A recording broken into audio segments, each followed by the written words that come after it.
The galaxy had believed the lie for 300 years. Every child in every school on every world learned the same story. Earth was a dangerous planet. Humans were violent creatures with broken minds. They killed each other for sport. They destroyed their own world. When the Valarth Dominion discovered them, they had no choice but to act. The quarantine was a mercy. The galaxy was saved. This was the truth that everyone knew. This was the lie that no one questioned. Una stood at the window of her ship, the Starfall, watching the empty darkness of deep space. She was 32 years old. She had black hair cut short and dark eyes that seemed to hold storms inside them. Other species often looked away when she met their gaze. They said there was something unsettling about her kind, the remnants, the scattered orphans of destroyed colony worlds. She did not know where she came from. She did not know who her parents were. The only thing she knew was that she was different.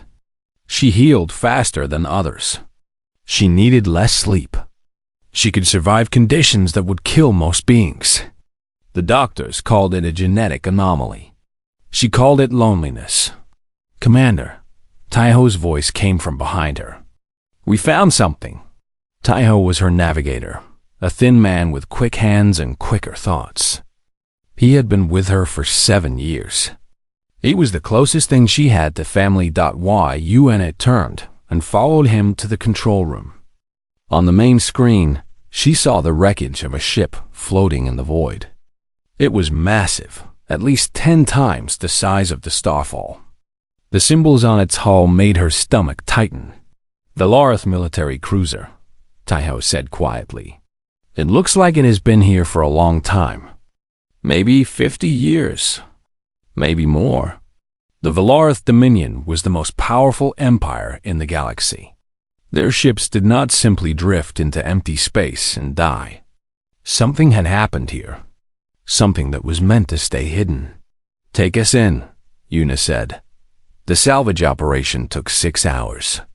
Most of the cruiser was destroyed, its systems dead, its halls filled with the frozen bodies of soldiers. But in the heart of the ship, behind 3 layers of locked doors, they found a data vault. Taiho worked on breaking the encryption while Una explored the vault. The walls were covered with symbols she did not recognize. The language was strange, yet somehow familiar. She ran her fingers over the carved letters and felt a strange warmth spread through her chest. "I cannot read this," Taiho said, frustration in his voice. "The encryption is unlike anything I have seen. The language is not in any database." Una looked at the screen. The symbols danced before her eyes.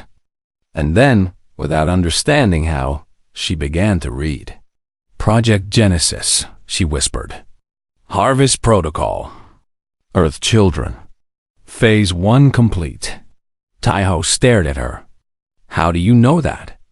She did not answer. She could not answer. The words kept coming, pouring out of her mouth as if someone else was speaking through her. Subject survival rate, 67%. Memory suppression successful. Integration into general population approved. Earth status, sterilized. No witnesses remain. Her hands were shaking. Her heart was beating so fast, she thought it would burst.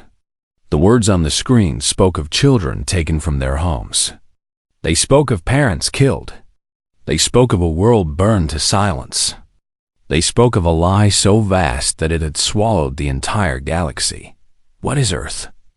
Taiho asked. Una did not know. But she knew, with a certainty that terrified her, that she needed to find out far across the galaxy, on the archive world of Keth Prime. A young historian named Hana was asking the same question. Hana was 28 years old.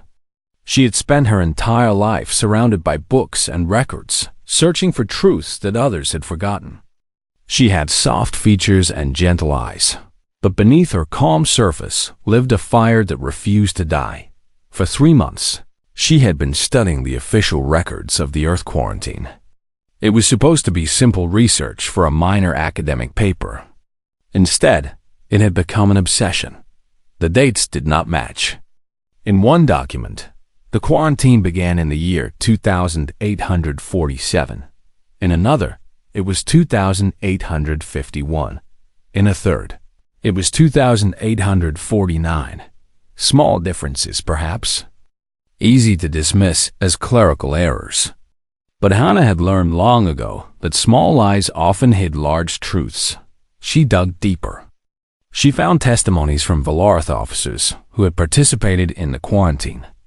Their stories were identical, word for word, as if they had been reading from the same script.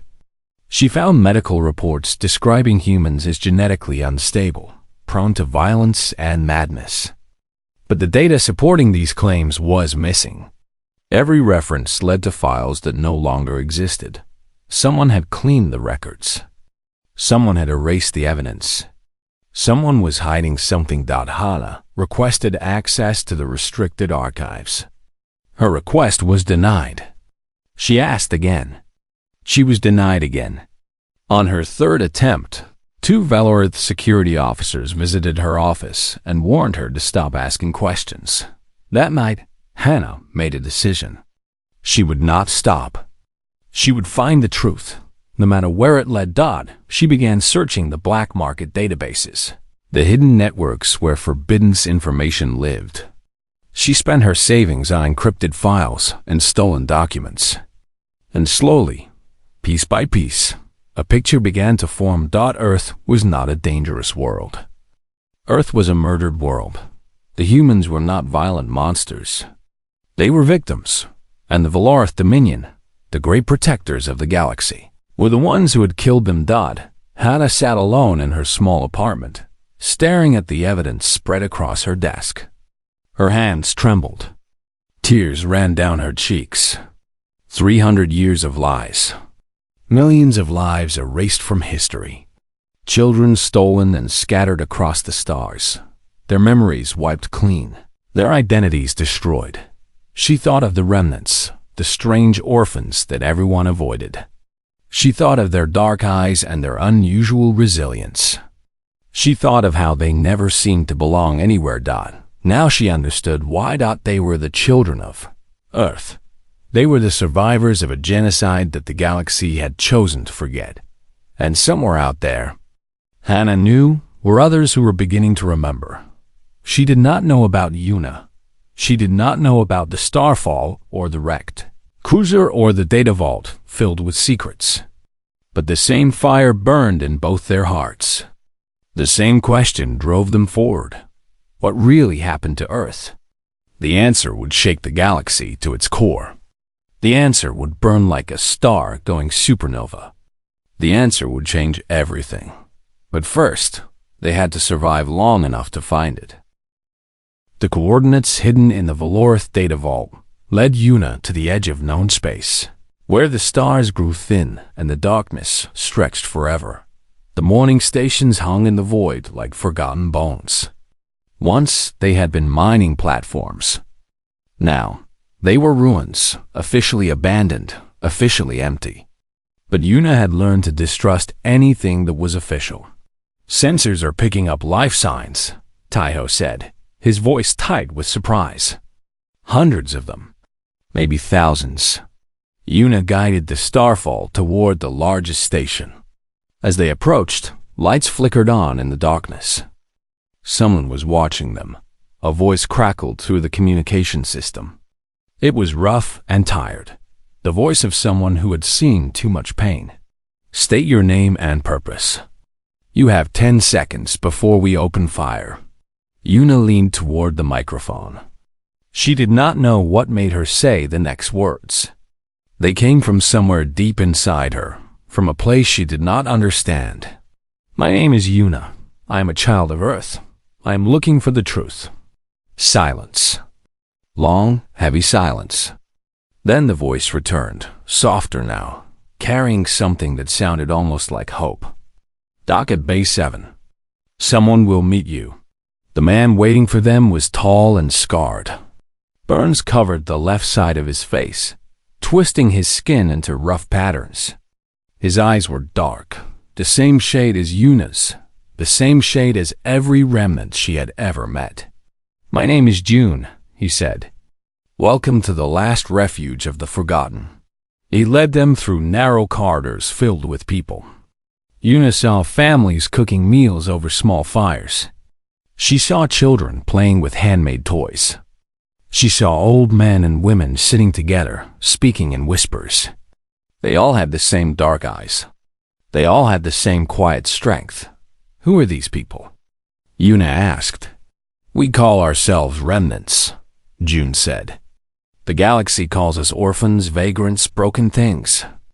But we are none of those things." He stopped walking and turned to face her. "We are the descendants of stolen children. We are the survivors of Earth." The word hit Yuna like a physical blow. Earth, the forbidden world, the dangerous place that everyone feared. "I found files," she said. "They mentioned Earth. They mentioned children being harvested. I could read the language, but I do not know how." June nodded slowly. "You can read it because it is in your blood. The language is called English. It was one of the main languages of Earth. The Valorith tried to erase it from our minds, but some things cannot be erased." He took them to a large room filled with screens and salvaged equipment. For hours, he told them the true history of Earth. 300 years ago, humanity was a young species taking its first steps into space. They were not violent or dangerous. They were curious. They were creative. They built things of beauty. They made music that could make strangers weep.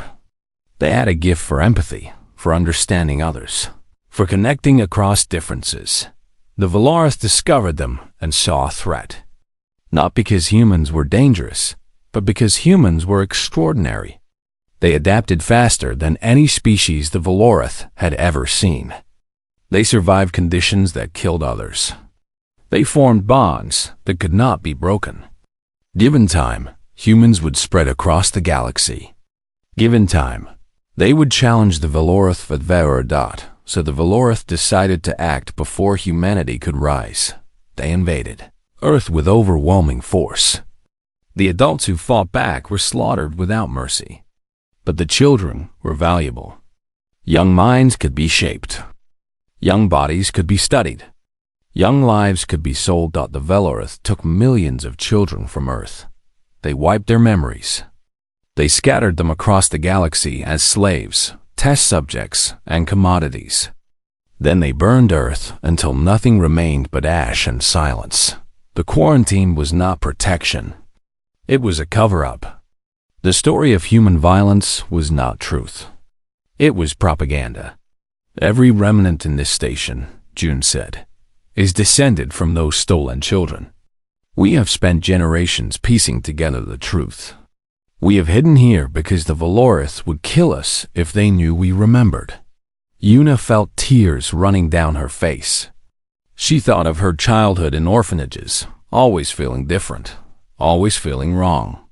She thought of the other remnants she had met, their sadness, their strange strength, their eyes that held storms. They were not broken. They were survivors of the greatest crime in galactic history. A commotion at the door interrupted them. Guards entered, escorting a young woman with gentle features and determined eyes. She looked exhausted, like she had traveled a great distance through great danger. "I found your station through the black market networks," the woman said. "My name is Hana. I am a historian from Keth Prime. I have proof of what the Valorith did to Earth." She carried a bag filled with data chips. One by one, she spread them across the table. "Original recordings from Valorith officers," she said. "Unedited footage from the invasion. Internal communications discussing the harvest protocols. Financial records showing the sale of human children." Her voice cracked with emotion. They laughed. In the recordings, you can hear them laughing as they describe what they did. June picked up one of the chips with trembling hands. "We have always known the truth, but we never had evidence that the galaxy would believe." "Now you do," Hana said. They played the recordings. Una watched Valor's soldiers dragging children from their parents. She heard screaming that seemed to have no end. She saw laboratories where humans were cut open to study their biology. She saw graves being dug by machines while officers drank and celebrated Dot, and she heard the laughter. Cold, cruel laughter from beings who saw her ancestors as nothing more than animals. When the recordings ended, no one spoke. The silence was heavier than any words could be. Finally, Una stood. Her tears had dried. Something had changed inside her. The storm in her eyes had become a fire. The galaxy needs to see this, she said. Everyone needs to know what was done to us. June shook his head. The Valorith control most of the communication networks. They will block any transmission we try to send. They will hunt us down and kill us before the truth can spread. Then we find a way they cannot block, Una said. We find a moment they cannot ignore. We show the entire galaxy at once so that no one can look away. Hannah stepped forward. The Galactic Assembly holds its centennial summit in 3 months on the neutral world of Riss. Every species sends representatives. Every major network broadcasts the ceremonies. If we could access their transmission array during the summit, we could show the truth to trillions of beings at the same moment. Taiho made a small sound of disbelief. The security at that summit will be impossible to break. Una looked at him. Then she looked at June, at Hana, at all the faces watching her with hope and fear. We are the children of Earth, she said. Our ancestors survived genocide. They survived slavery. They survived centuries of lies. They passed their strength to us through blood and bone. She straightened her shoulders. We do not believe in impossible. June stared at her for a long moment.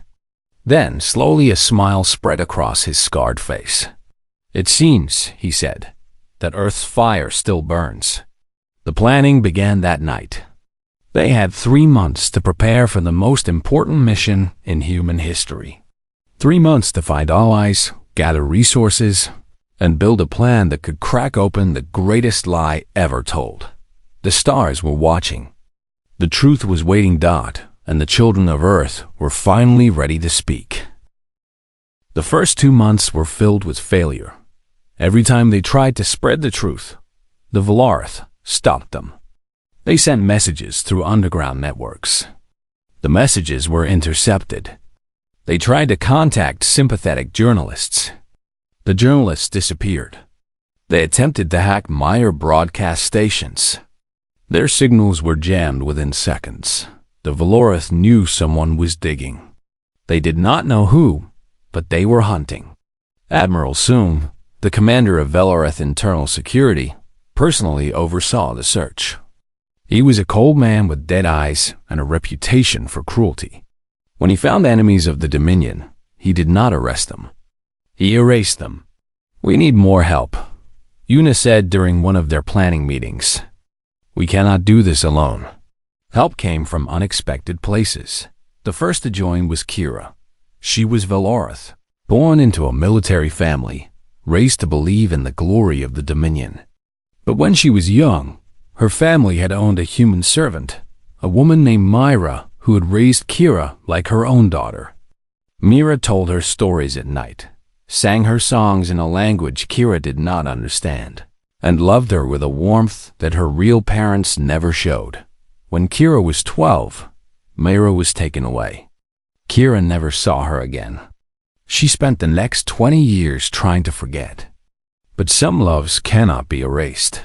When she heard whispers of humans gathering evidence against the Dominion, she made a choice. She stole a ship and fled to find them. I do not know if Myra is still alive, Kira told Una, but I know she would want me to do this. I know she would want the truth to be known.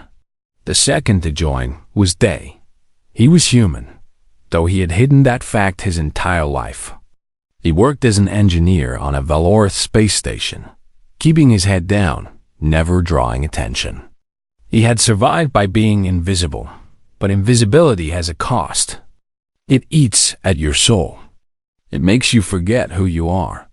When he heard about the mission, he knew his time for hiding was over. He brought with him detailed knowledge of Valara's security systems and a quiet anger that had been building for 40 years. "I am tired of pretending to be nothing," he said. "I want to be human again." The third to join was Wu.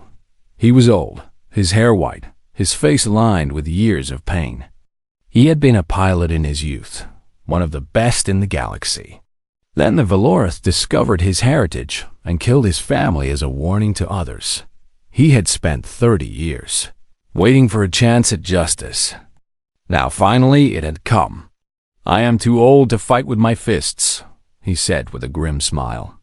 "But I can still fly, and I can still make the Valorith regret what they did." Together, they formed a plan. The Galactic Assembly Summit on Eurus would be protected by the most advanced security in the galaxy. Thousands of guards, countless sensors, layers of encryption on every system. A direct assault would be suicide, but they knew the weakness. The transmission array that broadcast the summit to the galaxy was not inside the main building. It was in a separate facility on the outskirts of the city. Security was lighter there. Not easy, but possible. Kira could use her Valorith credentials to get them past the outer checkpoints. They could bypass the electronic locks. Wu could fly them in and out before reinforcements arrived. Hannah would carry the data and upload it to the array. And Yuna would lead the team on the ground. June would stay behind with a small force to create a distraction. If everything went wrong, someone needed to survive to try again. "If we fail, the truth dies with us," Yuna said on the night before they left. June placed his hand on her shoulder. "Then we do not fail." The journey to Eurus took 2 weeks. They traveled in silence, each lost in their own thoughts. Yuna spent hours staring at the recordings from Earth, memorizing every face, every scream, every act of cruelty. She needed to remember. She needed to carry the weight of 300 years of suffering into the battle ahead.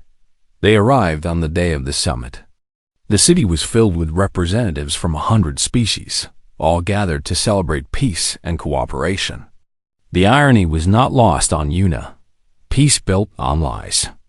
Cooperation paid for with stolen children. Everything went according to plan at first.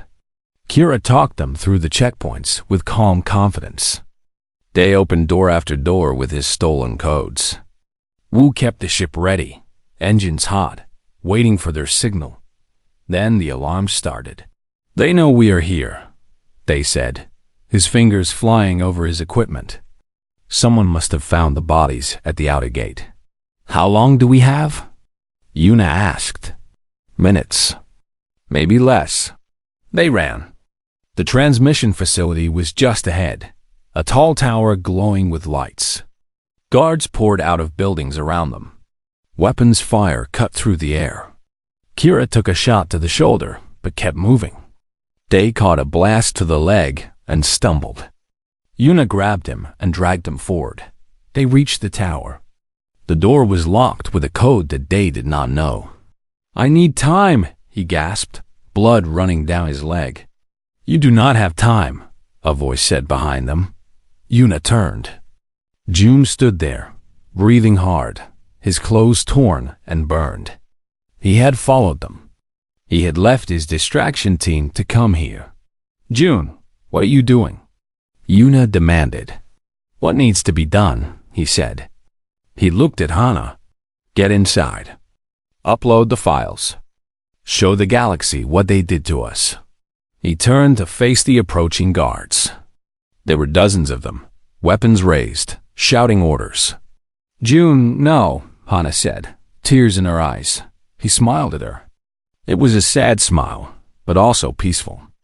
"I have waited my whole life for this moment. Let me give it meaning." He walked toward the guards, his arms spread wide, shouting words in a language that Yuna somehow understood. English, the language of their ancestors. The guards focused on him. They saw a madman walking toward them. They did not see Day finally cracking the door code. They did not see Hana slipping inside the tower. They did not see Yuna covering her retreat. June fought. He had no weapons, only his fists and his rage. He took down 3 guards before they overwhelmed him. He kept fighting even as they beat him. He kept fighting even as they shot him. Yuna wanted to go back. She wanted to save him. But she knew what he would say. The mission mattered more than any single life. Inside the tower, Hana raced up the stairs. The broadcast console was at the top, guarded by a single technician who screamed and ran when he saw her. Her hand shook as she inserted the data chip. Her tears blurred her vision as she entered the commands. The upload began. On every screen, on every world. The truth appeared. The galaxy watched as Velour soldiers dragged human children from their homes. They watched as Earth burned. They watched as officers laughed over the bodies of the dead. Hana collapsed against the console, sobbing. It was done. After 300 years, it was finally done. Below, Yuna knelt beside June. He was dying. His breath came in short gasps. Blood pooled beneath him. Did we do it? He whispered. Yes, she said, holding his hand. The whole galaxy is watching. He smiled. Tell them we existed. Tell them we mattered. I will, she promised. I will tell them everything. June closed his eyes. His breathing stopped. The last light faded from his dark eyes. Yuna held him for a long moment. Then she stood, her face hard, her heart burning with grief and purpose. The guards were retreating, confused by the chaos erupting across the planet. Screens everywhere showed the recordings. People were screaming, crying, demanding answers. Wu brought the ship down in a roar of engines. Kira helped Day aboard. Hana stumbled out of the tower and collapsed into Yuna's arms. We did it, Hana said. We actually did it. Yuna looked back at where June lay. She made a silent promise to him. His death would not be in vain. The truth was free now, and nothing in the galaxy would ever be the same. The starfall lifted into the sky, leaving the burning city behind. Above them, the stars seemed to shine brighter than before. Earth's children had spoken. Now the galaxy would have to listen. The galaxy burned with truth. On 1,000 worlds, the recordings played on every screen. In crowded markets and quiet homes, in government halls and children's schools, beings of every species watched the same images. They saw Velour soldiers dragging human children through smoke and fire. They saw parents shot dead for trying to protect their families. They saw mass graves being filled while officers drank and celebrated Dodd, and they heard the laughter. That cold, cruel laughter that echoed across 300 years. For the first time, the galaxy saw what had really happened to Earth. The reaction was immediate. On the trading world of Nexus 7, Velarith merchants were chased from their shops by angry crowds. On the military station of Korath, soldiers refused orders from their Velarith commanders. On the Senate floor of the Galactic Assembly, representatives shouted demands for investigation, for justice, for answers. The Velarith Dominion had built its power on a lie. Now that lie was crumbling, Admiral Soong watched the chaos from his command ship with cold fury. For 30 years, he had protected the secret of Earth. He had silenced witnesses, destroyed evidence, and eliminated anyone who asked too many questions. He had believed the truth would stay buried forever. He had been wrong. Find them, he ordered his officers. Find the ones who did this. Find every human who helped them. And destroy them all. His fleet spread across the galaxy like a plague. Wherever they found remnants, they attacked without mercy. Space stations were bombed. Ships were hunted down. Entire communities were wiped out in hours. The Velarith called it a security operation. Everyone else called it what it was. Genocide. Again. But this time, the galaxy was watching. And this time, the galaxy chose a different path. The first to act were the merchants of the Free Trade Coalition. They had employed remnants for generations, valuing their hard work and resilience. They had always suspected that the stories about humans were lies. Now they knew for certain. The Valorith murdered millions of children, announced the coalition leader. They sold the survivors like cattle. We will not trade with murderers. We will not shelter criminals. From this moment, the Valorith Dominion is banned from all coalition ports. The next to act were the scholars of Keth Prime. Hannah's former colleagues had been investigating her disappearance. When they saw the broadcast, they understood. They opened their archives to independent researchers. They demanded that all records of the Earth quarantine be examined. What they found was worse than anyone imagined. The Valorith had not acted alone. Other powers had known about the genocide. Some had even profited from it, buying human children for experiments and labor. The guilt spread like poison through the galaxy's history. We were complicit, said one elderly senator, tears streaming down his face. We looked away. We believed the lies because it was easier than asking questions. We are all guilty. Una watched the galaxy's awakening from the morning stations, which had become the center of human resistance. Thousands of remnants had gathered there, drawn by the broadcast, desperate to find others like themselves. They came with nothing but their hope. They left with a family. The Valorith are hunting us, Taiho reported, during one of their meetings. Their fleets have destroyed 12 refugee ships in the past week. They are trying to finish what they started 300 years ago. They cannot kill all of us, Una said. There are too many. We are scattered across too many worlds. And now the galaxy knows we exist. Hannah stood at a window staring out at the stars. She had not slept since the broadcast. Every time she closed her eyes, she saw June's face, heard his final words. Tell them we existed. Tell them we mattered. The Valorith are losing allies, she said quietly. But they still have the largest military in the galaxy. They can still hurt us. They can still win.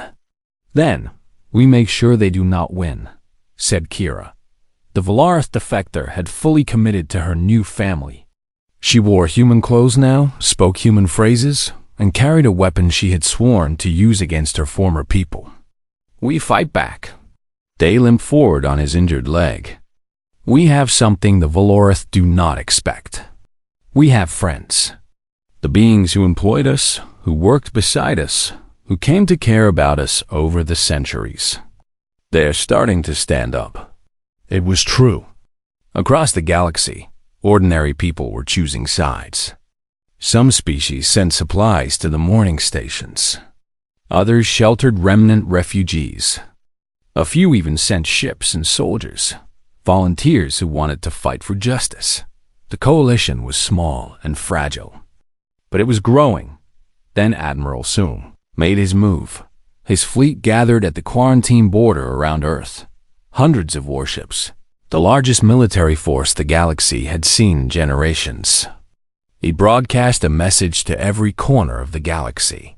The creatures who call themselves human are a disease, he declared. They infect other species with their lies. They corrupt peaceful civilizations with their violence. 300 years ago, we tried to contain them. We were too merciful. We should have destroyed them completely. His cold eyes stared out from every screen. That mistake will now be corrected. Any species that aids the humans will be considered an enemy of the Dominion. Any world that shelters them will burn. This is not a war. This is extermination. The message ended. The galaxy held its breath. In the morning stations, Una gathered her people. The main hall was packed with humans and allies, all looking to her for guidance. She had never wanted to be a leader. She had only wanted to find the truth. But sometimes history chooses you. The Valorith think we are weak, she said, her voice carrying across the silent crowd. They think we will hide and wait for death. They think 300 years of genocide have broken us. She climbed onto a platform so everyone could see her. They are wrong. Her words echoed through this hall. We are the children of Earth. Our ancestors survived invasion. They survived slavery. They survived having their memories stolen and their identities erased. They passed their strength to us through blood and bone, through stories whispered in the dark, through songs that we remember, even when we forget the words. Tears ran down faces throughout the crowd. The Valoroth want to finish what they started. They want to erase us from history. But we will not be erased. We will not be forgotten. We will stand, and we will fight, and we will show the galaxy what Earth's children are made of. She raised her fist. We are still here. We remember, and we are coming home. The hall exploded with cheers. Voices shouted in a dozen languages. Fists pumped the air. For the first time in 300 years, humanity spoke with one voice.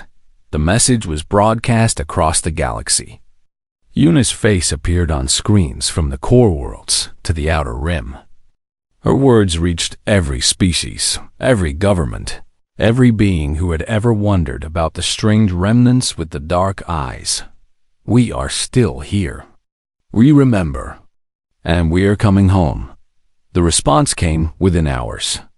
Ships began arriving at the morning stations. Not dozens, hundreds.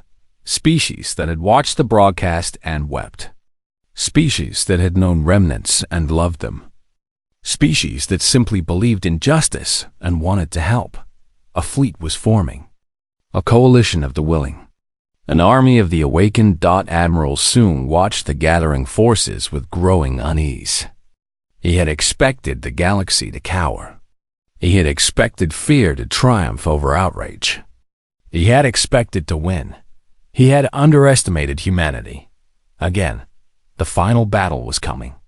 300 years of lies, of suffering, of stolen children and burning worlds, all leading to one moment of truth. The stars themselves seemed to wait, holding their light, watching to see what would happen next. And in the void between worlds, the children of Earth prepared to reclaim their home. The Liberation Fleet gathered at the edge of the quarantine zone, the largest collection of ships the galaxy had ever seen united for a single cause. They came from every corner of known space. Merchant vessels from the Free Trade Coalition, armed and ready. Research ships from Keth Prime, their scientists determined to witness history. Military cruisers from species that had finally chosen to stand against the Valoroth. And at the center of them all, the ships of humanity's survivors, battered and old, but carrying 300 years of hope. Yuns stood on the bridge of the Starfall, which now served as the flagship of the human fleet. Around her stood the people who had become her family. Taiho at the navigation console. Hannah at the communications station. Kira in her combat armor. Day working the engines despite his wounded leg. Wu in the pilot's seat, his old hands steady on the controls. Before them, the Valoroth blockade waited. Hundreds of warships formed a wall of metal and weapons around the quarantine border. Behind that wall lay Earth, silent and forbidden for 3 centuries. Admiral Sung's voice crackled through the communication channel. You cannot win this battle. Your fleet is a collection of merchants and refugees. Mine is the most powerful military force in the galaxy. Surrender now, and I will make your deaths quick. Yuna opened the channel to respond. You have spent 300 years believing your own lies. You told the galaxy that humans were violent and primitive. You told them we were dangerous. She paused. You were right about one thing. We are dangerous. Dangerous to tyrants. Dangerous to murderers. Dangerous to anyone who thinks they can destroy our people and escape justice. She looked at the faces around her. At Taiho, who had followed her into the unknown. At Hannah, who had traded her peaceful life for war. At Kira, who had betrayed her own species for love. At Day, who had finally stopped hiding. At Wu, who had waited 30 years for this moment. "We are coming home," Yuna said. "And nothing in this galaxy will stop us." The battle began. The Valorith attacked with overwhelming force, their weapons turning space into a storm of fire and death. Coalition ships exploded. Human vessels burned. The darkness filled with screams and prayers. But the Liberation Fleet did not break. They fought with a ferocity that stunned their enemies. They flew into certain death with smiles on their faces. They died shouting the names of their ancestors. Wu piloted the Starfall through the chaos with impossible skill. His hands moved faster than thought, dodging missiles, weaving between enemy ships, finding paths that should not exist. "We need to reach the flagship," Yuna said. "If we take out Soong, their command structure falls apart. The flagship is behind 3 layers of defense," Kira warned. "We will never survive the approach." "Watch me," Wu said with a grim smile. The Starfall dove into the heart of the Valorith formation. Fire surrounded them. Explosions rocked the hull.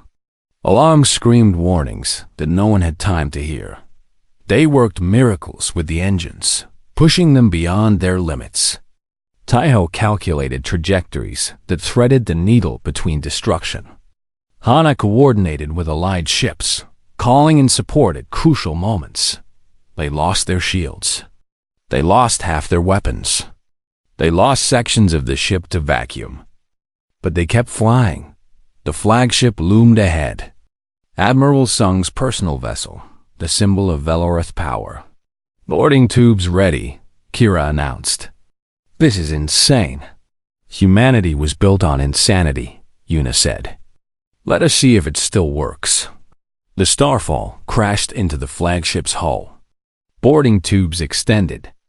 Yuna led the assault team through the breach, fighting through corridors filled with Valorith soldiers. Kira fought beside her, her knowledge of Valorith tactics giving them crucial advantages. They hacked doors and disabled defenses despite his injuries. Hana carried the data chip containing all their evidence, determined to upload it to the flagship system so that even if they died, the truth would keep spreading. They found Admiral Soong on the command bridge, surrounded by his elite guards. "You should not have come here," he said, drawing his weapon. "Now you will die far from your precious Earth." "Maybe," Yuna said, "but you will die first." The fight was brutal. Guards fell. Allies fell. Blood covered the floor. Yuna took wounds that would have killed anyone else, but she kept fighting. The fire of Earth burned in her veins. In the end, she stood over Admiral Soong, her weapon pointed at his heart. He looked up at her with hatred and fear. "You think killing me will change anything?" He spat. "The galaxy will never accept you. You will always be monsters to them." "No," Yuna said quietly. "We will not. Because we are not going to conquer them. We are not going to enslave them. We are not going to steal their children and burn their worlds." She leaned closer. "We are going to show them what humanity really is. And when they see the truth, they will know who the real monsters were." She pulled the trigger. Outside, the Valorith fleet was collapsing. News of Sung's death spread through their ranks. Ships surrendered. Officers fled. The blockade that had held for 3 centuries crumbled in hours. The quarantine beacons went dark. The Forbidden Zone opened. And for the first time in 300 years, humans looked upon Earth. The planet hung in space like a blue and green jewel. It was scarred but alive. Forests had grown over the ruins of cities. Oceans had returned to their ancient shores. Life had persisted against all odds. Yuna watched from the bridge of the crippled Starfall, tears streaming down her face. Around her, humans wept openly. Some fell to their knees. Some simply stared in silence. "Take us down," Yuna whispered. "Take us home." The landing was rough. The starfall was barely holding together. But Wu set them down gently on a hillside covered with wildflowers. Yuna stepped out first. The air smelled clean, carrying scents she did not recognize but somehow remembered. The sun was warm on her face. The wind whispered through the grass like a welcome. She knelt and pressed her hand to the soil. Earth, her ancestral home. The world that her people had been stolen from. The world that had waited 300 years for its children to return. "We are home," she said.